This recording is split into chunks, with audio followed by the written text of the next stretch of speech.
BRS నాయకులకు సవాల్ విసిరారు ఎమ్మెల్యే మేడిపల్లి సత్యం. గత బీఆర్ఎస్ ప్రభుత్వ హయాంలో కొండగట్టు ఆలయానికి ఒక్క రూపాయి కూడా నిధులు రాలేదని ఆరోపించారు.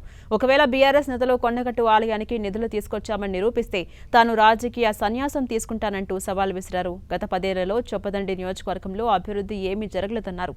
త్వరలోనే నారాయణపూర్ రిజర్వాయర్ భూ నిర్వాసితులకు పరిహారం అందిస్తామని హామీ ఇచ్చారు ఎమ్మెల్యే మేడిపల్లి సత్యం.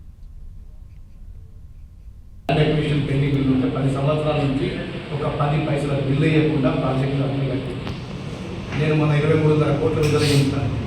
మా ముఖ్యమంత్రి రేవంత్ రెడ్డి గారితో మంత్రి ఉత్తమ్ కుమార్ రెడ్డి గారితో మాట్లాడి మరో 20 కోట్లు కూడా వారం రోజుల్లో విడుదలై నిర్వాసులందరికీ న్యాయం చేసి ప్రాజెక్టు పూర్తి చేసే బాధ్యత.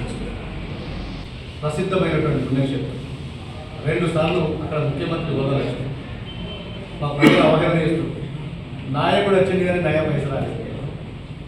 ఇక కొంతమంది టీఆర్ఎస్ నాయకులు మొన్న ఆ కొండలకు మరి తాగిపోయినా తాగపోయినా నాకు తెలియదు కానీ మేము 100 కోట్లు ఇచ్చినప్పుడు 500 కోట్లు ఇచ్చినప్పుడు అబద్ధాలు చెప్పారు. దేవుని దగ్గర కూడా అబద్ధాలు చెప్పారు.